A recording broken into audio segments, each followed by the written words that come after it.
नमस्कार दोस्तों, स्वागत है आपका हमारे YouTube चैनल जीके ट्रैकर पे। देखिए फ्रेंड्स, आज की इस वीडियो में हम बात करेंगे हमारी एक नई सीरीज़ के बारे में।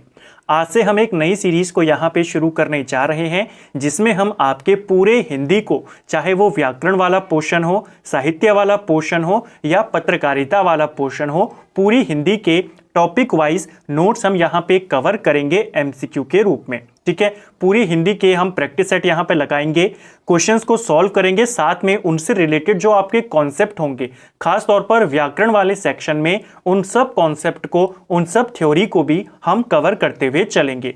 जैसा मैंने आपको पहले कहा था कि हमारी एक सीरीज जो थी उत्तराखंड जीके वन लाइनर, वो कंप्लीट होने वाली है। जैसे ही कंप्लीट हो जाएगी हम हिंदी की सीरीज को शुरू कर देंगे। तो आज से हम हिंदी की सीरीज को शुरू करने जा रहे हैं। ये सीरीज आपके आने वाले एग्जाम के लिए काफ़ी ज़्यादा महत्वपूर्ण होगी। हिंदी का जो व्याकरण वाला पोर्शन है उसके हमने नोट्स कवर कर लिए हैं, पूरा व्याकरण हम कवर कर चुके हैं। अगर आपने उनको नहीं देखा है, आप उनको प्लेलिस्ट में जाके देख सकते हैं। हिंदी की आपकी 2 मास्टर वीडियो और आएंगी। एक में हम हिंदी का जो साहित्य वाला पोर्शन है, जहां पर राइटर्स के बारे में है, उसको कवर करेंगे, और एक में जो आपका पत्रकारिता वाला है उसको हम वहां पे कवर कर जाएंगे। तो उनकी वीडियोस भी आपको जल्द देखने को मिलेंगे। लेकिन तब, क्योंकि अब हमने व्याकरण को कवर कर लिया है, तो अब हम हिंदी की प्रैक्टिस सेट सीरीज को यहाँ पे शुरू कर रहे हैं। आज ये हमारा हिंदी की प्रैक्टिस सेट सीरीज का पहला पार्ट होगा। इसमें हम हिंदी भाषा का विकास, इसके अलावा अपभ्रंश से कौन कौन सी भाषाएं निकली हैं, हिंदी की उपभाषाएं, बोलियां, देवनागरी लिपि, संविधान में जो आर्टिकल्स हैं भाषा से संबंधित, उन सब के क्वेश्चन आपको देखने को मिलेंगे अतिरिक्त तथ्यों के साथ। तो 70 प्लस क्वेश्चन यहाँ पर मिलेंगे विद एक्स्ट्रा फैक्ट, जिससे आपकी थ्योरी और आपका प्रैक्टिस साथ साथ में होगा। तो चलिए दोस्तों, आज की क्लास को शुरू करते हैं। आज का हमारा पहला प्रश्न है, पाली किस धर्म की भाषा है? देखिए, जो पाली है यह आपके बौद्ध धर्म की भाषा है। महात्मा बुद्ध के जितने भी उपदेश हैं, सभी उपदेश पाली भाषा में ही उन्होंने दिए हैं, तो इसे आपको याद करना है। और जो महावीर स्वामी थे, उनके सभी उपदेश प्राकृत भाषा में हैं, इसे भी आपको याद करना है। पाली को लेकर एक क्वेश्चन और बनता है, आपसे पूछा जाता है भारत की प्रथम देश भाषा कौन सी है? तो भारत की प्रथम देश भाषा भी आपकी पाली भाषा है, इसे भी आपको याद करना है। ठीक है, पाली भाषा को प्रथम प्राकृत भी बोला जाता है, इसको भी याद करना। अगर आपको पेपर में पूछ लिया जाए कि प्रथम प्राकृत किसे कहते हैं, तो प्राकृत को टिक मत करना। जो प्राकृत भाषा है उसे द्वितीय प्राकृत कहते हैं। प्रथम प्राकृत पाली भाषा को बोला जाता है, इसे आपको याद करना है। ठीक है, अगर हम पाली भाषा के काल की बात करें तो 500 ईसा पूर्व से लेकर पहली ईस्वी तक प्राकृत का काल माना जाता है, और पहली ईस्वी से लेकर 500 ईस्वी तक ये प्राकृत का काल माना जाता है, और 500 ईस्वी से लेकर 1000 ईस्वी तक आपके अपभ्रंश का काल माना जाता है। ये सारे क्वेश्चन बनते हैं, इनको आपको याद करना है। ठीक है, चलिए। और एक और चीज़, जो ये हमारी हिंदी की प्रैक्टिस सेट सीरीज होगी, यह बेस्ड होगी, जो BS नेगी हिंदी वाली बुक है उनके पैटर्न पर बेस्ड होगी, लेकिन इसमें आपको एक्स्ट्रा क्वेश्चन देखने को मिलेंगे, एक्स्ट्रा एक्सप्लेनेशन देखने को मिलेगी, और साथ में जो फैक्ट हैं वो भी आपको ज़्यादा देखने को मिलेंगे, क्योंकि सारे जो फैक्ट हैं, जो इन्फॉर्मेशन है, वो अलग अलग सोर्सेज से होंगी। ठीक है, चलिए। नेक्स्ट है हमारा, भोजपुरी बोली की उत्पत्ति हुई है। देखिए, भोजपुरी बोली की जो उत्पत्ति हुई है ये आपके मागधी अपभ्रंश से हुई है। ऑप्शन बी हमारा सही आंसर होगा। अपभ्रंश से कई सारी बोलियां निकली हैं, कई सारी भाषाएं निकली हैं, और फिर उनसे निकली है बोलियां। इसी में एक अपभ्रंश है मागधी अपभ्रंश। इस मागधी अपभ्रंश से आपकी बिहारी बोली निकली है, बिहारी भाषा। इसके अलावा उड़िया, इसके अलावा बांग्ला, और इसके अलावा असमिया। ये सारी भाषाएं किससे निकली हैं? आपके मागधी अपभ्रंश से। इसमें जो ये बिहारी भाषा है, फिर इसमें से कुछ बोलियां निकली हैं। तो बिहारी उपभाषा से आपकी 3 बोलियां निकली हैं। एक है आपकी मगही, ठीक है, इसको याद करेंगे। एक है आपकी मैथिली, और एक है आपकी भोजपुरी। ये तीनों किससी हैं? बिहारी उपभाषा से, और बिहारी उपभाषा कहाँ से है? मागधी उपभ्रंश से, अपभ्रंश से। ठीक है, इसे आपको याद करना है। आगे हम इसके और प्रैक्टिस करेंगे जिससे आपको हिंदी की जो 5 उपभाषाएं हैं और 17 बोलियां हैं सब आपको यहीं पर याद हो जाएगा। नेक्स्ट है, निम्नलिखित में से एक पश्चिमी हिंदी वर्ग की बोली नहीं है। तो इनमें से कौन है जो पश्चिमी हिंदी वर्ग में शामिल नहीं है? सही आंसर है छत्तीसगढ़ी पश्चिमी हिंदी में शामिल नहीं है। देखिए, हमने अपभ्रंश की बात करी। एक अपभ्रंश है आपका सौरसेनी अपभ्रंश। सौरसेनी अपभ्रंश से निकली है आपकी पश्चिमी हिंदी। पूछा जाता है जो पश्चिमी हिंदी है ये किस अपभ्रंश से निकली है? सौरसेनी अपभ्रंश से। इस पश्चिमी हिंदी की 5 बोलियां हैं।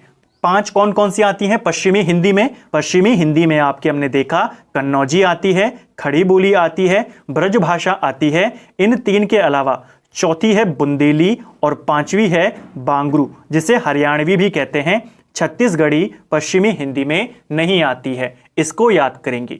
अगर ये पश्चिमी हिंदी में नहीं आती तो किस भाषा के अंतर्गत आती है ये बोली? छत्तीसगढ़ी आपकी पूर्वी हिंदी के अंतर्गत आती है। इसे आपको ध्यान रखना है। ठीक है, चलिए नेक्स्ट है हमारा। और देखिए, अगर आप इनके बारे में और ज़्यादा डिटेल में थ्योरी के साथ पढ़ना चाहते हैं तो थ्योरी हम ऑलरेडी कवर कर चुके हैं, उसके बाद ही हम प्रैक्टिस सेट सीरीज यहाँ पे शुरू कर रहे हैं। ठीक है, चलिए, पश्चिमी हिंदी की कितनी बोलियां हैं? तो पश्चिमी हिंदी कहां से निकली है? हमने देखा सौरसेनी से। ठीक है, पश्चिमी हिंदी के अंतर्गत आपकी 5 बोलियां हैं जिनके बारे में हमने ऊपर बात करी। कौन कौन सी हैं? एक है आपकी खड़ी बोली जिसे कौरवी भी कहते हैं, एक है आपकी बांगरू जिसे हरियाणवी कहते हैं, एक है ब्रज भाषा, एक है बुंदेली और एक है कन्नौजी। कितनी है? 5 हैं। ठीक है, हिंदी किस परिवार की भाषा है? यहां पर आपको भाषा परिवार दिए गए हैं। ठीक है, ये सारे के सारे अलग अलग भाषा परिवार हैं। हिंदी जो है ये आपके भारूपिया भाषा परिवार की भाषा है, इसे आपको याद करना है। ठीक है, भारत के अंदर 4 भाषा परिवार पाए जाते हैं जिसमें सबसे बड़ा भाषा परिवार है भारोपिया। हिंदी भी इसी में शामिल है। इसके अलावा अन्य 3 है आपके। एक है द्रविड़ भाषा परिवार, इसमें आपके दक्षिण भारत की आ जाती हैं। एक आपका ऑस्ट्रिक भाषा परिवार है और एक है आपका चीनी तिब्बती भाषा परिवार। तो इसको आपको याद करना है, हिंदी भारूपिया भाषा परिवार की भाषा है। एक क्वेश्चन और बनता है कि हिंदी किस भाषा का शब्द है? हिंदी भारूपिया भाषा परिवार की है, लेकिन जो हिंदी शब्द है ये आपके फारसी भाषा का शब्द है। इसको आपको याद करना है। ठीक है, हिंदी बोले, हिंदू बोले, हिंदुस्तानी बोले, ये आपके फारसी भाषा के शब्द हैं, पेपर में पूछा जाता है। ठीक है, और एक और क्वेश्चन बन सकता है जो आपको याद करना है, यहां पर नोट करके आप लिख लीजिए कि सबसे पहले भाषा शब्द के रूप में हिंदी शब्द का इस्तेमाल किसने किया? यानी भाषा के लिए सबसे पहले हिंदी शब्द का इस्तेमाल अमीर खुसरो के द्वारा किया गया। इसको भी आपको याद करना है, पूछा जाता है। ठीक है, नेक्स्ट है, निम्नलिखित में से कौन सी पश्चिमी हिंदी की बोली नहीं है?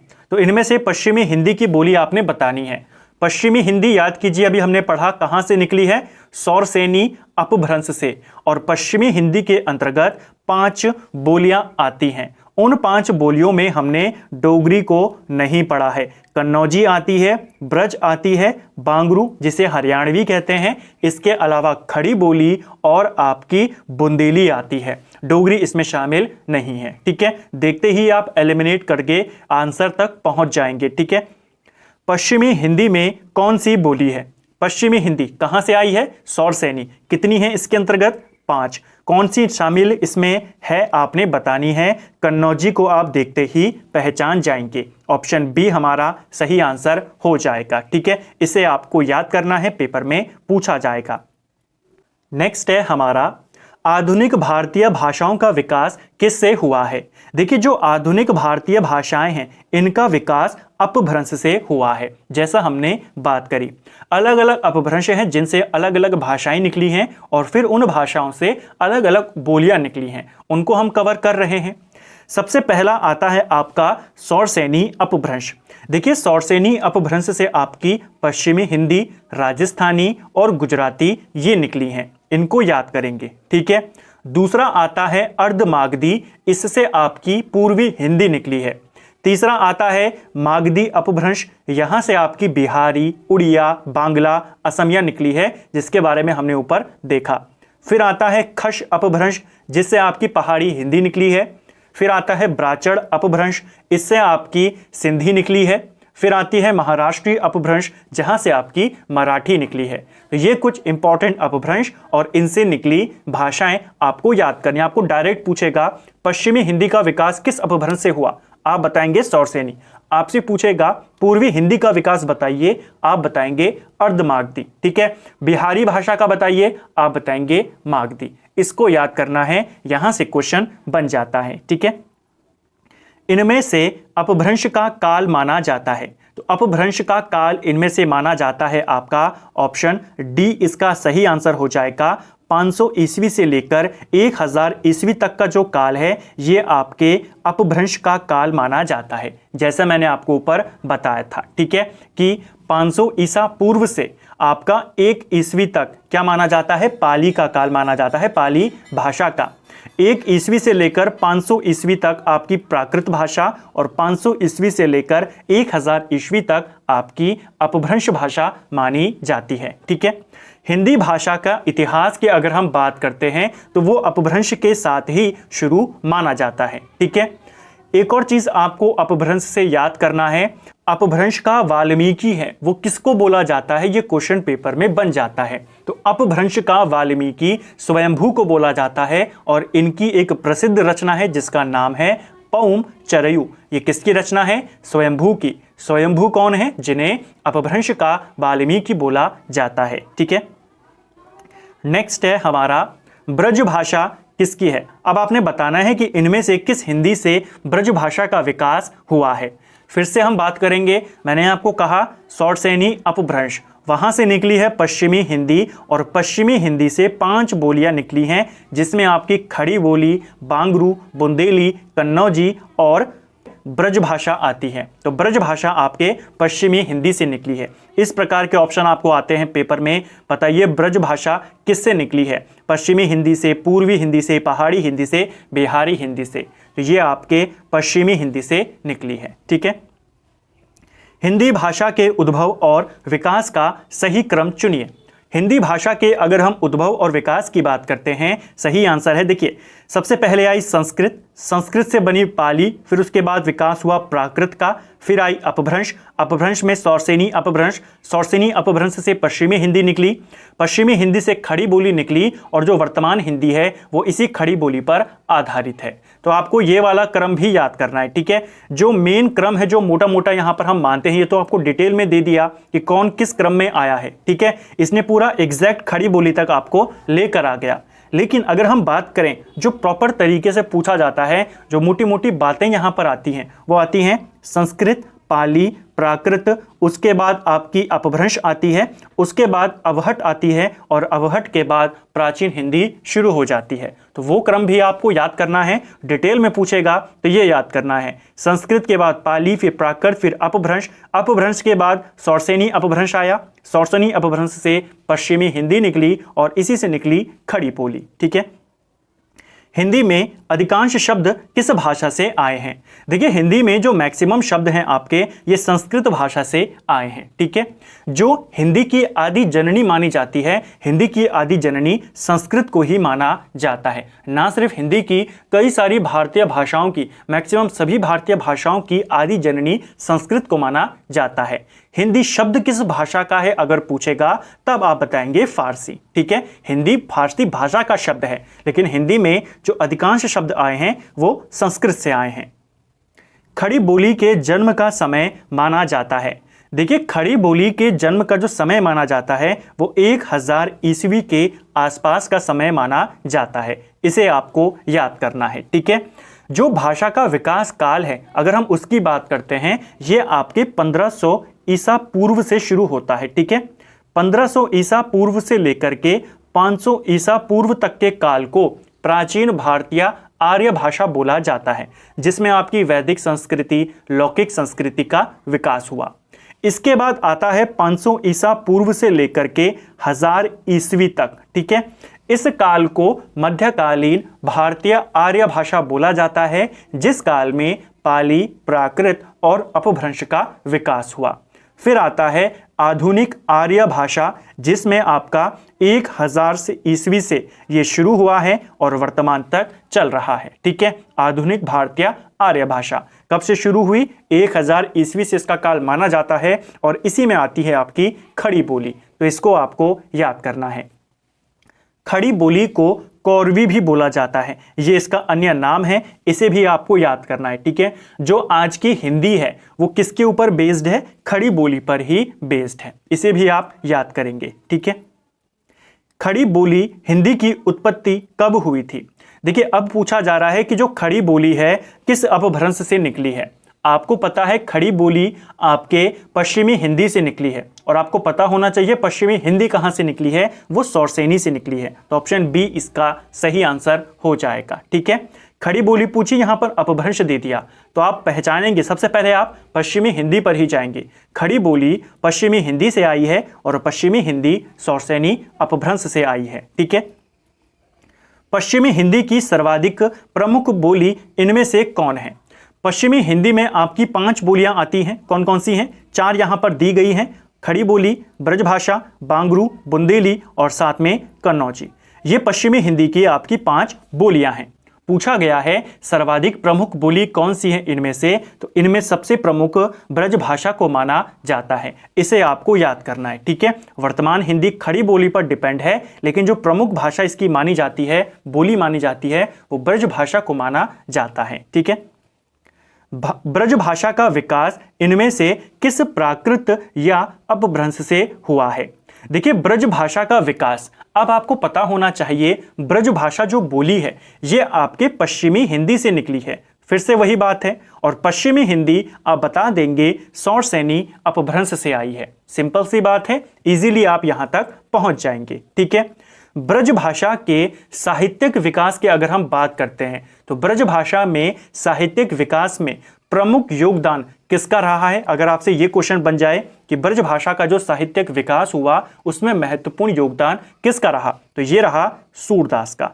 ठीक है, का नाम याद करेंगे। सूरदास को अष्टछाप का जहाज भी बोला जाता है, ये क्वेश्चन भी पेपर में आया था। ठीक है, बंगाल में ब्रजभाषा को क्या बोला जाता है? बंगाल में ब्रजभाषा को ब्रजबुली बोला जाता है, इसे भी आपको याद करना है। ठीक है, कि ब्रजबुली कहां बोलते हैं? ब्रजभाषा को बंगाल में बोलते हैं। ठीक है, नेक्स्ट है हमारा सिंधी भाषा का संबंध किससे है? तो सिंधी भाषा की अगर हम बात करते हैं, सिंधी भाषा आपके ब्राचड़ अपभ्रंश से आई है। ऑप्शन सी हमारा सही आंसर हो जाएगा। ठीक है, पैशाची अपभ्रंश की बात करें तो इससे आपकी पंजाबी निकली है, इसे भी आपको ध्यान रखना है। ठीक है, पूछा जाएगा। निम्नलिखित में से कौन सी पश्चिमी हिंदी में नहीं आती है? फिर से वही क्वेश्चन आ गया। पश्चिमी हिंदी हमने बहुत बार देख ली, 5 उपबोलियां इसके अंदर से आती हैं। बुंदेली आती है, बंगारू आती है, बांगरू और कन्नौजी आती है। बघेली जो है आपकी ये पूर्वी हिंदी से आती है। ठीक है, पश्चिमी हिंदी से नहीं आती है। पूर्वी हिंदी से आपकी 3 बोलियां आपको याद करनी है, अवधी, इसके अलावा बघेली और इसके अलावा छत्तीसगढ़ी। ये सब आपकी किससे आती हैं? पूर्वी हिंदी से आती हैं, पश्चिमी हिंदी में नहीं आती है। ठीक है, पश्चिमी हिंदी सौरसेनी अपभ्रंश से आई है और पूर्वी हिंदी अर्धमागधी अपभ्रंश से आई है, इसे भी याद करना है, पूछा जाता है। इनमें से कौन सी बोली पश्चिमी हिंदी के अंतर्गत नहीं आती है? अब फिर से देखिए, पश्चिमी हिंदी में ब्रज है, खड़ी है, अवधी आपके पूर्वी हिंदी में आती है और पूर्वी हिंदी कहां से आई है? अर्धमागधी अपभ्रंश से आई है। ज्यादातर जब आपको एग्जामिनर क्वेश्चन देता है वो आपको पश्चिमी हिंदी और पूर्वी हिंदी की या तो बोलियां पूछ लेगा या उनके अपभ्रंश पूछेगा। पश्चिमी हिंदी के अंतर्गत आपकी 5 बोलियां आती हैं, जिनके नाम हमने देखे, ब्रजभाषा, खड़ी बोली, कन्नौजी, बुंदेली और बांगरू। ठीक है, पूर्वी हिंदी के अंतर्गत आपकी 3 बोलियां आती हैं, अवधी, बघेली और छत्तीसगढ़ी। ठीक है, इसको आपको याद करना है। किसी सीमित क्षेत्र में बोले जाने वाली स्थानीय भाषा को क्या कहते हैं? देखिए किसी सीमित क्षेत्र में यानी किसी छोटे क्षेत्र में जो स्थानीय भाषा वहां पर बोली जाती है उसे बोली बोला जाता है। ऑप्शन बी हमारा सही आंसर हो जाएगा। अगर हम भाषा के विकास क्रम की बात करते हैं तो सबसे पहले बोली बनती है, वो किसी छोटे क्षेत्र में बोली जाती है, उसके बाद वो उपभाषा का रूप लेती है और फिर वो भाषा का रूप ले लेती है। तो ये भाषा का विकास है, पहले बोली, फिर उपभाषा, फिर साहित्य। बोली क्या होती है? बोली किसी छोटे क्षेत्र में बोले जाने वाली भाषा जिसमें साहित्य की रचना नहीं होती है उसे बोली बोलते हैं। उपभाषा क्या होती है? किसी बोली में जो छोटे क्षेत्र की बोली थी जब उसमें साहित्य की रचना होने लग जाती है और उसका क्षेत्र विस्तृत होने लगता है तब उसे उपभाषा बोलते हैं। और जब किसी उपभाषा का क्षेत्र बहुत ज़्यादा विस्तृत हो जाता है और उसमें साहित्य का जो रचना है वो भी बहुत ज़्यादा मात्रा में होने लगती है तब उसे भाषा बोला जाता है। ठीक है, तो ये बोली, भाषा, उपभाषा आपको पता होनी चाहिए। ठीक है, एक और चीज पेपर में आती है आपसे कि हिंदी की जो हम पढ़ रहे हैं उपभाषा और बोलियां, इनका वर्णन सबसे पहले किसने किया था? तो हिंदी की उपभाषाएं और बोलियों के बारे में इनका सबसे पहले जो वर्णन किया था वो जॉर्ज गियर्सन ने किया था। इसे आपको याद करना है। ठीक है, भारतीय भाषाओं का इसी ने सर्वेक्षण भी किया था गियर्सन ने, और इसकी एक रचना भी है जिसका नाम है अ लिंग्विस्टिक सर्वे ऑफ इंडिया। ये ग्रंथ किसका है? गियर्सन का है। इसी ने जो हिंदी की उपभाषाएं हैं, जो बोलियां हैं, सबसे पहले उनका वर्गीकरण किया था। एक और चीज, जॉर्ज गियर्सन ने हिंदी को लेकर के एक स्टेटमेंट भी दिया था कि हिंदी आम बोलचाल की महाभाषा है। ये किसने कहा था? जॉर्ज गियर्सन ने कहा था। इसे भी आपको याद करना है। ठीक है, और हिंदी का या भारत का सबसे पहले भाषाई सर्वेक्षण किसने किया? पूरे भारत का भाषाई सर्वेक्षण भी सबसे पहले गियर्सन ने किया था। 1888-89 में इसने किया था। ठीक है, गियर्सन ने ही हिंदी को 5 उपभाषाओं में बांटा था, ये भी आ जाता है। इनमें से कौन सी राजस्थान की बोली नहीं है? अब राजस्थान की यहां पर हम बात करेंगे। ठीक है, देखिए जो आपके राजस्थानी हैं, सबसे पहले राजस्थान की जो भाषा है ये निकली कहां से, कौन से अपभ्रंश से आई है? अभी तक तो हम केवल पश्चिमी हिंदी पढ़ रहे हैं जो सौरसेनी अपभ्रंश से निकली है। सौरसेनी अपभ्रंश से 3 भाषाएं निकली हैं, एक है आपकी पश्चिमी हिंदी, एक है आपकी गुजराती और एक है आपकी राजस्थानी। तो राजस्थानी भी कहां से आई है? सौरसेनी अपभ्रंश से। ठीक है, अब इसके अंतर्गत अगर हम बात करते हैं, राजस्थानी के अंतर्गत इसकी 4 बोलियां हैं। कौन कौन सी हैं? पहली है आपकी मारवाड़ी, ठीक है, इसको याद करेंगे। दूसरी है आपकी मालवी, तीसरी है आपकी मेवाती और चौथी बुंदेली नहीं है, जयपुरी आती है। ठीक है, बुंदेली आपकी पश्चिमी हिंदी में आती है जैसा हमने देखा।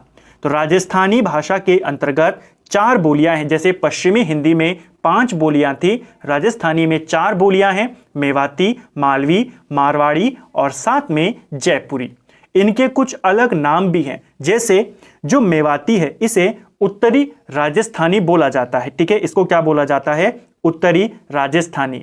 जो मालवी है इसे दक्षिणी राजस्थानी बोला जाता है। जो मारवाड़ी है इसे आपका पश्चिमी राजस्थानी बोला जाता है और जो जयपुरी है इसे ढूंढाड़ी बोली बोला जाता है। ठीक है, इसको भी याद करेंगे। ढूंढाड़ी बोली किसे बोलते हैं? जयपुरी को बोलते हैं। ये क्वेश्चन बनता है और राजस्थानी के अंतर्गत है। राजस्थानी किसके अंतर है? सौरसेनी अपभ्रंश के। ठीक है, नेक्स्ट है हमारा बिहारी हिंदी की बोली का नाम क्या है? देखिए हमने बात करी कि बिहारी जो भाषा है ये किससे निकली है? ये आपके मागधी अपभ्रंश से निकली है। सबसे पहले जहां पर भी कोई बोली या भाषा पूछी गई है, मैं आपको पूरे सीक्वेंस में बता रहा हूं, उसका अपभ्रंश भी बता रहा हूं और उससे कौन कौन सी भाषाएं हैं और फिर उससे कौन सी बोलियां हैं वो हम कर रहे हैं। मागधी अपभ्रंश है, इसमें से आपकी 4 भाषाएं निकली, बिहारी, उड़िया, बांग्ला और असमिया। ठीक है, इसी बिहारी से आपकी 3 बोलियां निकली हैं जिसमें आपकी शामिल है मगही। ऑप्शन डी हमारा सही आंसर हो जाएगा। अन्य 2 कौन कौन सी हैं? तो भोजपुरी और मैथिली इसमें शामिल हैं। तो इनको आपको याद करना है। बिहारी हिंदी से ही निकली है आपकी मगही बोली। मगही किस उपभाषा की बोली है? तो मगही आपकी कौन सी उपभाषा की बोली है? अभी हमने ऊपर देखा बिहारी उपभाषा की ये बोली है। और बिहारी कहाँ से आई है? बिहारी आपके जो मागधी अपभ्रंश है वहां से आई है। और अन्य कौन कौन है बिहारी के साथ साथ? उड़िया, बांग्ला, असमिया। और मगही के साथ कौन कौन है? क्योंकि ये इसकी उपबोली है। मगही के साथ साथ भोजपुरी और मैथिली। हिंदी भाषा की बोलियों के वर्गीकरण के आधार पर छत्तीसगढ़ी बोली किस में शामिल होगी? छत्तीसगढ़ी बोली आपकी पूर्वी हिंदी में आती है। ऑप्शन ए हमारा सही आंसर हो जाएगा। ठीक है, जो पूर्वी हिंदी उपभाषा है इसका विकास हुआ है अर्धमागधी से। किससे हुआ है इसका विकास? अर्धमागधी से। पूर्वी हिंदी के अंतर्गत आपकी 3 बोलियां आती हैं। कौन कौन सी? आपकी छत्तीसगढ़ी आती है, आपकी बघेली आती है और अवधी आती है। ठीक है, पश्चिमी हिंदी के अंतर्गत कौन सी बोली नहीं है? तो पश्चिमी हिंदी बहुत बार हम कर चुके हैं, सौरसेनी अपभ्रंश से आई है। इसके अंदर 5 इसकी बोलियां हैं, जिसमें खड़ी बोली है, ब्रज है, कन्नौजी है, बुंदेली है और बांगरू है। बघेली अभी हमने देखा पूर्वी हिंदी से आई है। ठीक है, खसकुरा या गुरखाली भाषा किसकी है? देखिए, खसकुरा या गुरखाली ये नेपाल की राजभाषा है। ऑप्शन बी हमारा सही आंसर यहां पर हो जाएगा।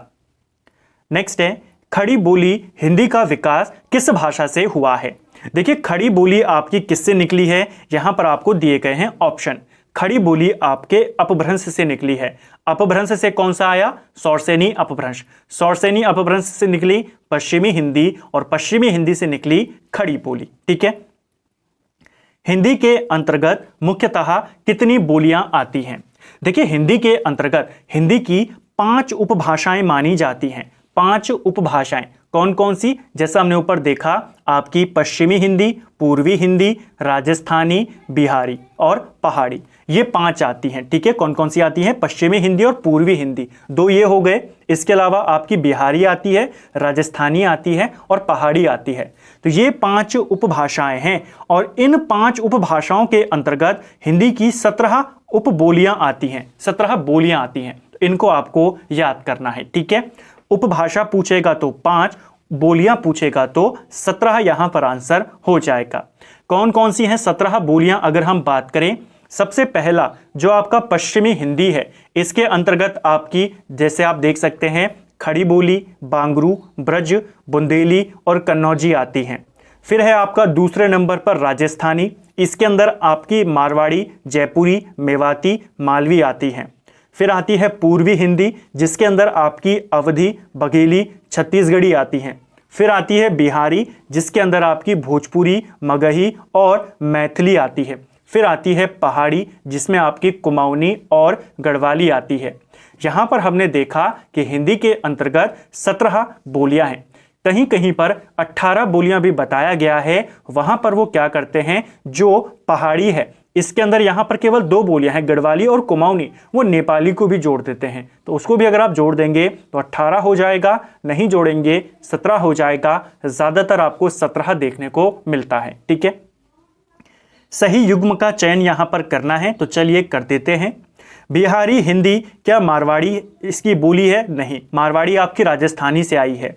पश्चिमी हिंदी क्या खड़ी बोली है? तो ये यहाँ पर मेल सुमेलित है। ठीक है, खड़ी बोली पश्चिमी हिंदी से ही निकली है, तो ये आपका सही आंसर हो जाएगा। ठीक है, पेपर में पूछा जाता है। पहाड़ी हिंदी से निकली है क्या बघेली? ये तो आपकी पूर्वी हिंदी से निकली है। पहाड़ी से तो आपकी गढ़वाली और कुमाऊनी है, पूर्वी हिंदी से गढ़वाली नहीं, ये पहाड़ी से है। तो केवल ऑप्शन बी यहाँ पर सुमेलित है। नेक्स्ट है, सिंधी भाषा का विकास किस अपभ्रंश से माना जाता है? देखिए, सिंधी भाषा का विकास ब्राह्मण अपभ्रंश से माना जाता है। ये क्वेश्चन बनते हैं। अर्धमागधी से किसका विकास माना जाता है, ऐसा पूछता है, तो अर्धमागधी से आती है आपकी पूर्वी हिंदी। इस तरीके के क्वेश्चन आपसे बन जाते हैं। ठीक है, तो इनको आपको याद करना है।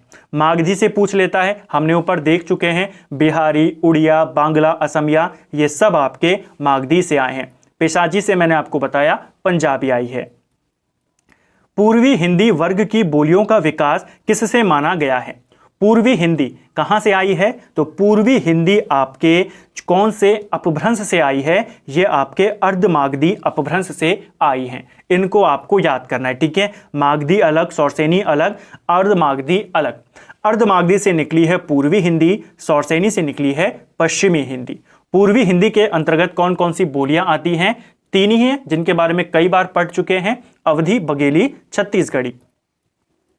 नेक्स्ट है, बिहारी हिंदी का विकास किस प्राकृत या अपभ्रंश से माना गया है? तो अभी हमने ऊपर इस क्वेश्चन को देखा, बिहारी हिंदी का विकास आपके मागधी अपभ्रंश से माना गया है। ऑप्शन बी हमारा सही आंसर यहां पर हो जाएगा। और अर्धमागधी से पूर्वी हिंदी का विकास माना गया है। ठीक है। हिंदी खड़ी बोली किस अपभ्रंश से विकसित हुई है? तो हिंदी खड़ी बोली आप जानते हैं, ऊपर भी हमने करा, सौरसेनी अपभ्रंश से आई है। ठीक है, तो सही आंसर हो जाएगा ऑप्शन बी। ठीक है। हिंदी खड़ी बोली का अगर हम बात करते हैं, सबसे पहला इस्तेमाल किस पुस्तक में हमें देखने को मिलता है? खड़ी बोली का पहला प्रयोग सबसे पहले कौन सी पुस्तक में देखने को मिलता है? एक किताब है जिसका नाम है प्रेम सागर।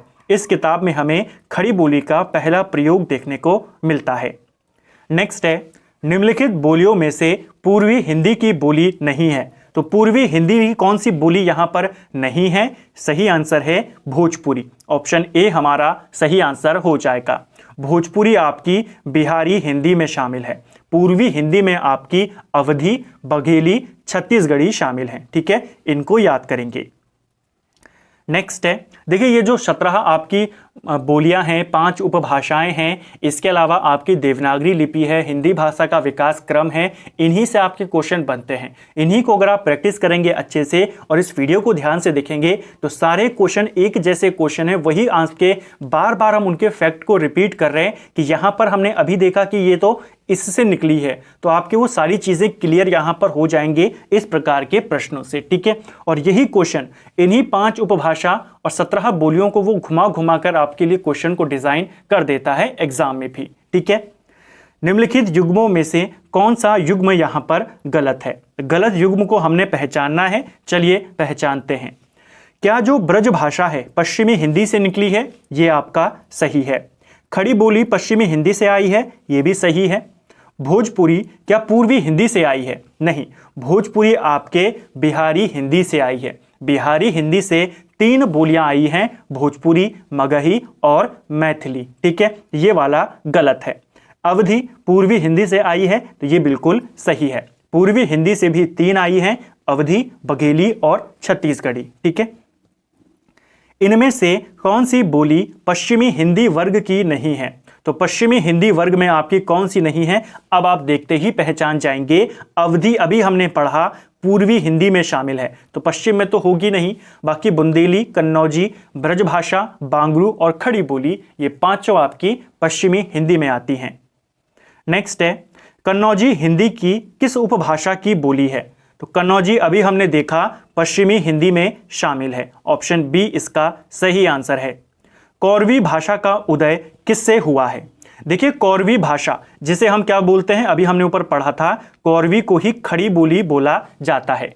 खड़ी बोली आप जानते हैं पश्चिमी हिंदी से आई है, तो कौरवी का विकास भी किससे हुआ है? पश्चिमी हिंदी से, क्योंकि खड़ी बोली का ही दूसरा नाम है कौरवी। ठीक है। नेक्स्ट है, कौरवी किस बोली को कहते हैं? फिर से वही क्वेश्चन हो गया, कौरवी आपके खड़ी बोली को कहते हैं। ऑप्शन सी इसका सही आंसर हो जाएगा। ठीक है, पेपर में आ जाता है। इनमें से पश्चिमी हिंदी की बोली कौन सी नहीं है? तो पश्चिमी हिंदी में 5 आती हैं, बहुत बार हमने देख लिया। बुंदेली आती है, कन्नौजी आती है, ब्रज आती है, बांगरू आती है, खड़ी आती है। बघेली आपकी पश्चिमी हिंदी में नहीं आती है, पूर्वी हिंदी में आती है। ठीक है, ध्यान करेंगे। पूर्वी हिंदी में बघेली, छत्तीसगढ़ी और अवधी आती है। मैंने कहा ना आपको, पश्चिमी और पूर्वी में ही हर बार वो कंफ्यूज करने का प्रयास करेगा। यह बोली पूर्वी हिंदी के वर्ग में नहीं आती है। तो कौन सी बोली है जो पूर्वी हिंदी के वर्ग में नहीं है? पूर्वी हिंदी में केवल 3 बोलियां हैं। ठीक है, कौन कौन सी हैं? अगर आप देखेंगे, अगर देखें भी ना, आपको केवल पश्चिमी हिंदी का याद है, क्योंकि हमने बहुत बार पश्चिमी हिंदी कवर कर दी। पश्चिमी हिंदी में आप देखते ही बुंदेली पर चले जाएंगे कि बुंदेली तो पश्चिमी हिंदी में आती है, और बाकी की तीनों आपकी पूर्वी हिंदी में आती हैं। ठीक है, तो इसको भी आपको ध्यान करना है। ध्रुपद गायन का संबंध किस भाषा से है? तो ध्रुपद गायन ये आपके ब्रज भाषा से संबंधित है। ऑप्शन डी हमारा सही आंसर है। खड़ी बोली और ब्रज भाषा किस उपभाषा के अंतर्गत आती हैं? खड़ी बोली और ब्रज कई बार पढ़ लिया, पश्चिमी हिंदी के अंतर्गत आती हैं। पूर्वी हिंदी की बोलियों का विकास किससे हुआ है? तो पूर्वी हिंदी ये आपके अर्धमागधी अपभ्रंश से आई है। ठीक है, पेशाची अपभ्रंश से पंजाबी आई है, आपकी जो मागधी अपभ्रंश से इससे आपकी बिहारी, उड़िया, बांग्ला, असमिया आई है। ठीक है, सौरसेनी अपभ्रंश से आपकी पश्चिमी हिंदी, राजस्थानी और गुजराती आई हैं। इनको आपको याद करना है। ठीक है, पूर्वी हिंदी का विकास आपके अर्धमागधी अपभ्रंश से हुआ है और पूर्वी हिंदी की 3 बोलियां कई बार जिनको देखा हमने, अवधी, बघेली, छत्तीसगढ़ी। ठीक है, नेक्स्ट है, निम्नलिखित में से आर्य भाषा परिवार की भाषा नहीं है। तो इनमें से कौन नहीं है? देखिए, संस्कृत, बघेली, हिंदी ये सारे के सारे आर्य भाषा में आती हैं, लैटिन आपकी यहां की भाषा नहीं है। ठीक है, भाषा के अभिव्यक्ति के कौन कौन से रूप हैं? तो भाषा के अभिव्यक्ति की अगर हम बात करते हैं तो मौखिक और लिखित दोनों रूप इसके अभिव्यक्ति के हैं। ऑप्शन ए हमारा सही आंसर हो जाएगा। ठीक है, नेक्स्ट है हमारा, मानक हिंदी किस बोली से विकसित हुई है? देखिए, मानक हिंदी मैंने आपको बोला, जो आजकल की हमारी हिंदी है, वर्तमान हिंदी, वो पूरी तरीके से किसके ऊपर बेस्ड है? खड़ी बोली पर। तो मानक हिंदी भी आपकी किस पर है? खड़ी बोली पर विकसित हुई है। ठीक है, खड़ी बोली हिंदी का अन्य सही नाम क्या है? देखिए, खड़ी बोली को कौरवी भी बोला जाता है। ऑप्शन बी हमारा सही आंसर होगा, जैसा हमने ऊपर देखा था। नेक्स्ट है, खड़ी बोली के लिए सुनीत कुमार चटर्जी ने किस शब्द का इस्तेमाल किया था? देखिए, सुनीत कुमार चटर्जी के द्वारा, सुनीति कुमार चटर्जी, इन्होंने खड़ी बोली के लिए जनपदिया हिंदुस्तानी शब्द का इस्तेमाल किया था। ये क्वेश्चन पेपर में बन जाता है, पूछा जा सकता है, इसको ध्यान करेंगे। चलिए, नेक्स्ट है हमारा, किस तिथि को हिंदी को राजभाषा बनाने का निर्णय लिया गया था? देखिए, हिंदी हमारी राजभाषा है। क्वेश्चन बनता है कि भारत में आप हिंदी को किस रूप में देखेंगे? क्या है भारत की हिंदी? तो हिंदी भारत की राष्ट्रभाषा नहीं है, राजभाषा है। ठीक है, यानी जितने भी यहाँ के जो राजकीय काम होंगे वो सारे के सारे हिंदी में किए जाएंगे। तो हिंदी की राजभाषा और भारत की राजभाषा है हिंदी। कब घोषित किया गया इसको? 14 सितंबर 1949 को हिंदी को भारत की राजभाषा बनाया गया था। ठीक है, राजभाषा का ही अर्थ होता है राजकाज की भाषा। क्या है? हिंदी है। इसे आपको याद करेंगे। पूर्व काल में हिंदी को दरबारी भाषा भी बोला जाता था। इसको भी आपको याद करना है कि पूर्व काल में किसे दरबारी भाषा कहते थे? हिंदी को कहते थे। दर्जा कब मिला इसे राजभाषा का? 14 सितंबर 1949 को। इसीलिए हर साल 14 सितंबर को राष्ट्रीय हिंदी दिवस मनाया जाता है। एक तो आपको यह याद करना है, ये तो था राष्ट्रीय हिंदी दिवस। एक आता है विश्व हिंदी दिवस, वो आपके हर साल 10 जनवरी को मनाया जाता है। दोनों आपको याद करने हैं। ठीक है, पेपर में आ जाता है। एक और चीज क्वेश्चन बनता है कि हिंदी को राष्ट्रभाषा बनाने का सबसे पहले जो विचार आया या जिसके बारे में बात करनी शुरू की गई वो कहां से हुई? तो हिंदी को राष्ट्रभाषा बनाने का विचार सबसे पहले बंगाल से आया था। इसे आपको याद करना है। संविधान सभा के अंदर हिंदी को राजभाषा बनाने का प्रस्ताव इसे किसने रखा था? तो ये रखा था गोपाल स्वामी अयंगर ने। कब बनी थी राजभाषा? 14 सितंबर 1949। प्रस्ताव किसने रखा? गोपाल स्वामी अयंगर ने। और इसका समर्थन किसने किया? शंकर देव ने इसका समर्थन किया था। ठीक है, जब उन्होंने प्रस्ताव रखा हिंदी को राजभाषा बनाने का, तो हिंदी में 2 यहां पर रखी गई थी। एक हिंदुस्तानी रखी गई जिसमें आपकी उर्दू भी मिक्स होती है, और एक हिंदी रखी गई। हिंदुस्तानी को 77 वोट मिले, हिंदी को 78 वोट मिले, और 1 वोट से जीतकर हिंदी हमारी राजभाषा बन गई। इसे आपको याद करना है, पूछा जाता है। ठीक है, नेक्स्ट है हमारा, दक्षिण भारत हिंदी प्रचार सभा का मुख्यालय कहाँ स्थित है? देखिए, दक्षिण भारत हिंदी प्रचार सभा, इसका जो हेडक्वार्टर है आपके चेन्नई में स्थित है। ऑप्शन सी हमारा सही आंसर हो जाएगा। दक्षिण भारत हिंदी प्रचार सभा, इसका ही पुराना नाम था हिंदी साहित्य सम्मेलन। ठीक है, तब इसका गठन 1910 में हुआ था। प्रयाग में इसका गठन किया गया था। मदन मोहन मालवीय इसके पहले सभापति थे। बाद में 1927 में इसका हेडक्वार्टर कहाँ चला गया? चेन्नई में चला गया। तो हिंदी दक्षिण भारत हिंदी प्रचार सभा, इसका हेडक्वार्टर आपके चेन्नई में था। ठीक है, इसे आपको याद करना है। 1927 में इसको लेकर गए थे। इसी का पूर्व नाम था हिंदी साहित्य सम्मेलन। नागरी प्रचारिणी सभा की स्थापना कब हुई थी?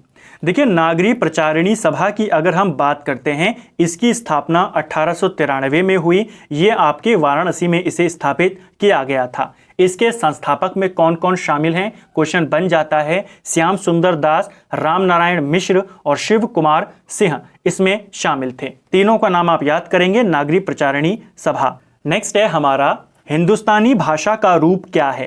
देखिए, जिसके बारे में मैंने ऊपर आपको बताया कि संविधान में दो रखी गई थी, हिंदी और हिंदुस्तानी। जो हिंदुस्तानी है, इस भाषा का जो रूप है ये है आपकी हिंदी उर्दू मिश्रित। ठीक है, हिंदी कहां से आई है? खड़ी बोली से आई है। खड़ी बोली की 3 शैलियां प्रचलित थी। कौन कौन सी शैलियां थी खड़ी बोली की? एक थी आपकी हिंदी, ठीक है, दूसरी थी आपकी उर्दू और तीसरी थी आपकी हिंदुस्तानी। ठीक है, ये खड़ी बोली की 3 शैलियां हैं। हिंदी में संस्कृत का ज्यादा जोर है, संस्कृत बहुल है, इसके अंदर संस्कृत के शब्दों की अधिकता है। उर्दू की बात करें, इसमें अरबी फारसी के शब्द ज्यादा हैं। हिंदुस्तानी की बात करें, ये हिंदी उर्दू का मिश्रित रूप है। इन दोनों का मिश्रित रूप था हिंदुस्तानी। इसको भी बनाने का प्रयास किया गया था, लेकिन ये नहीं बनी थी। ठीक है, तो क्वेश्चन बन जाता है हिंदुस्तानी भाषा का किसका रूप है? हिंदी उर्दू मिश्रित है। खड़ी बोली की 3 शैलियां, हिंदी उर्दू हिंदुस्तानी। ठीक है, निम्नलिखित में कौन सी बोली मध्य पहाड़ी हिंदी उपभाषा के अंतर्गत आती है? तो मध्य पहाड़ी के अंतर्गत आपकी गढ़वाली आती है। ऑप्शन सी हमारा सही आंसर हो जाएगा। मध्य पहाड़ी में आपकी गढ़वाली और कुमाऊनी दोनों आती हैं। मेवाती किस उपभाषा वर्ग की बोली है? तो मेवाती हमने ऊपर पढ़ा, ये आपके राजस्थानी हिंदी की उपबोली है। राजस्थानी की आपकी 4 उपबोलियां हैं, जिसमें आपकी मेवाती है, जिसे उत्तरी राजस्थानी बोला जाता है, मालवी जिसे दक्षिणी राजस्थानी, जयपुरी जिसे ढूंढाड़ी बोलते हैं, और मारवाड़ी जिसे पश्चिमी राजस्थानी बोला जाता है। बंगारू किस उपभाषा वर्ग की बोली है? देखिए, बांगरू होगा। बांगरू जो है हरियाणवी को बोला जाता है, और बांगरू या हरियाणवी आपके पश्चिमी हिंदी से आई है, कई बार देख चुके हैं। हरियाणवी या बांगरू बोली किस अपभ्रंश से विकसित हुई है? अब अपभ्रंश यहां पर पूछा गया है। ठीक है, तो यह हो जाएगा आपका पश्चिमोत्तर सौरसेनी अपभ्रंश। ऑप्शन डी इसका सही आंसर हो जाएगा। सौरसेनी अपभ्रंश से आई है आपकी हरियाणवी या बांगरू। जानते हैं ना, आपकी पश्चिमी हिंदी से आई है, और पश्चिमी हिंदी कहां से आई है? सौरसेनी अपभ्रंश से। हिंदी की कितनी उपभाषाएं हैं? तो हमने ऊपर पढ़ा हिंदी की 5 उपभाषाएं हैं। ठीक है, कौन सी बोली पश्चिमी हिंदी उपभाषा में सम्मिलित नहीं है? तो पश्चिमी हिंदी में कौन शामिल नहीं है? कई बार हम देख चुके हैं। पश्चिमी हिंदी में आपकी 5 आती है। ब्रज आती है, खड़ी आती है, बांगरू आती है, बुंदेली आती है और कन्नौजी आती है। बघेली आपकी पूर्वी हिंदी में आती है। ठीक है, छत्तीसगढ़ी बोली हिंदी के किस उपभाषा वर्ग के अंतर्गत आती है? तो छत्तीसगढ़ी आपके पूर्वी हिंदी में आती है। ऑप्शन डी इसका सही आंसर हो जाएगा। और कौन कौन सी आती है पूर्वी हिंदी में? छत्तीसगढ़ी के अलावा अवधी और बघेली। जैसे ही आप देखेंगे बघेली किस में आती है? पूर्वी हिंदी में आती है। ऑप्शन बी इसका सही है। अवधी किस उपभाषा वर्ग की है? तो अवधी की बात की जा रही है। अभी हमने देखा ये पूर्वी हिंदी में आती है। ठीक है, मालवी हिंदी की किस उपभाषा की बोली है? तो मालवी अभी हमने ऊपर बात करा था, जिसे दक्षिणी राजस्थानी भी कहते हैं। ये आपके राजस्थानी की एक उपबोली है। ठीक है, ऑप्शन डी इसका सही आंसर हो जाएगा। ठीक है, यहां पर पश्चिमी हिंदी नहीं करना, ये राजस्थानी हिंदी है। दोनों की दोनों, पश्चिमी हिंदी और राजस्थानी हिंदी और गुजराती, ये आपके सौरसेनी अपभ्रंश से आई हैं। संविधान के अनुच्छेद 351 में किस विषय का वर्णन किया गया है? देखिए, संविधान का जो आर्टिकल 351 है, इसमें हिंदी भाषा के विकास संबंधी निर्देश यहां पर दिए गए हैं। अगर हम संविधान में हिंदी भाषा के स्थान की बात करें, तो हिंदी या राजभाषा की अगर हम बात करते हैं, तो भाषा संबंधी कौन सा भाग है संविधान का? भाग 17। ठीक है, भाग 17 का 343 से लेकर 351 तक के जो आर्टिकल हैं, ये आपके भाषा से संबंधित हैं और उसी में जो आर्टिकल 351 है ये कहता है हिंदी भाषा के विकास के लिए यहाँ पर निर्देश दिए गए हैं। इसे आपको याद करना है, ठीक है। जो आर्टिकल 343 है, क्योंकि वहीं से शुरू होते हैं ये भाग 17 343 से 351। 343 में यह बताया गया है कि संघ की एक भाषा है। संघ की भाषा के बारे में बताया गया है कि हमारी राजभाषा हिंदी होगी, लिपि देवनागरी होगी। इसी में बताया गया है 343 में कि 15 वर्षों तक अंग्रेजी भी रहेगी और उसके बाद इसमें संशोधन किया गया और जोड़ दिया गया कि 15 वर्ष के बाद भी अंग्रेजी रहेगी। ये सारी जानकारी 343 में है। 344 की बात करें तो आर्टिकल 344 काफ़ी इंपॉर्टेंट है। इसमें राजभाषा आयोग और समिति के बारे में बताया गया है। राजभाषा आयोग आप सभी जानते हैं 1955 में बना था, जिसके अध्यक्ष बीजी खेर थे। और एक राजभाषा संसदीय राजभाषा समिति भी बनी थी 1957 में, जिसके अध्यक्ष जीबी पंत थे। तो इसको भी आपको याद करना है। इसी ही पंत समिति की सिफारिशों पर राजभाषा अधिनियम आता है 1963 में। तो 3 बातें याद करेंगे, ठीक है। राजभाषा आयोग या समिति से कौन सा आर्टिकल है? 344, ठीक है। राजभाषा आयोग का गठन कब हुआ? 1955 में, अध्यक्ष बीजी खेर। संसदीय राजभाषा समिति कब बनी? 1957, अध्यक्ष कौन थे? जीबी पंत। इसी समिति की सिफारिश पर 1963 में आया राजभाषा अधिनियम। इसे आपको याद करना है। आयोग 55, अधिनियम 63, ठीक है। नेक्स्ट है हमारा, और एक और चीज 344 की बात करी तो पूरे आर्टिकल्स को देख लेते हैं। 345 में बताया गया है राज्यों की भाषाओं के बारे में, ठीक है, कि हर राज्य की जो प्रादेशिक भाषा है या हर राज्य किस भाषा में कार्य करना चाहे, किनको वो बना सकते हैं अपनी राजभाषा, वो इसमें बताया गया है। 346 में यह बताया गया है कि जो 2 राज्यों के बीच पत्राचार होगा या बातचीत वो होगा या जो कोई भी उनके बीच काम होगा, उसकी राजभाषा क्या होगी, किस भाषा में होगा, वो सारी जानकारी 346 में है। 347 में प्रादेशिक भाषाओं को मान्यता के संबंध में बताया गया है। यानी अगर कोई उपभाषा काफ़ी विस्तृत हो जाती है या कोई बोली इतनी विस्तृत हो जाती है कि उसे भाषा या उपभाषा का दर्जा देना हो, तो वो आपके 347 में है। 348 में जितने भी हमारे कोर्ट हैं, जितने भी हमारे विधेयक आएंगे, जितने भी हमारे अधिनियम होंगे, वो सब अंग्रेजी में होंगे। ये 348 में बताया है। 349 में भाषा से संबंधित कुछ कानूनों को अधिनियमित करने की प्रक्रिया के बारे में बताया गया है। 350 में व्यथा के निवारण के लिए अभ्यावेदन के प्रयोग की जाने वाली भाषा के बारे में बताया गया है। और 351 में हिंदी के निर्देश दिए गए हैं विकास के लिए, ठीक है। नेक्स्ट है भारतीय संविधान के किन अनुच्छेदों में राजभाषा संबंधी प्रावधान हैं? तो राजभाषा संबंधी भी मैंने आपको बताया 343 से 351 तक हैं। भारतीय भाषाओं को भारतीय संविधान की किस अनुसूची में शामिल किया गया है? देखिए, हमारे संविधान का जो 8वीं अनुसूची है, इसमें भाषाओं को शामिल किया गया है। कितनी भाषाएं इसमें शामिल हैं? अभी वर्तमान में टोटल 22 भाषाएं शामिल हैं। जब संविधान बना तब कितनी भाषाएं थी? स्टार्टिंग में केवल 14 भाषाएं थी, बाद में 8 भाषाएं और जोड़ी गई और अब वर्तमान में टोटल इसमें 22 भाषाएं हैं। जब संविधान लागू हुआ तब 14 थी। कौन कौन सी थी? लिख लीजिए। असमिया, बांग्ला, गुजराती, हिंदी, कन्नड़, कश्मीरी, मलयालम, मराठी, उड़िया, पंजाबी, संस्कृत, तेलुगु, तमिल, उर्दू, ये 14 थी। इसके बाद 15वीं भाषा जो जोड़ी गई, इसके अंदर 21वां संविधान संशोधन हुआ 1967 में और तब सिंधी को जोड़ दिया गया। इसके बाद 71वां संविधान संशोधन हुआ 1992 में, जब कोंकणी, मणिपुरी, नेपाली इनको जोड़ दिया गया। अब संख्या हो गई 18। फिर हुआ 92वां संविधान संशोधन, ये 2003 में हुआ और तब बोडो, डोगरी, मैथिली, संथाली इनको जोड़ दिया गया और संख्या हो गई आपकी यहाँ पर 22 संख्या यहाँ पर हो गई। तो इनको भी आपको याद करना है, पूछा जाता है, ठीक है। नेक्स्ट है देवनागरी लिपि की सबसे बड़ी विशेषता क्या है? देखिए, देवनागरी लिपि की सबसे बड़ी विशेषता है यहाँ पर ये सर्वाधिक वैज्ञानिक लिपि है और इसमें एक ध्वनि के लिए एक संकेत होता है। जो देवनागरी लिपि है ये सबसे ज़्यादा एक प्रकार की वैज्ञानिक लिपि है। इसमें आप जैसा बोला जाता है, जैसा लिखा जाता है, वैसे ही उसका उच्चारण किया जाता है। ठीक है, ऑप्शन डी इसका सही आंसर है।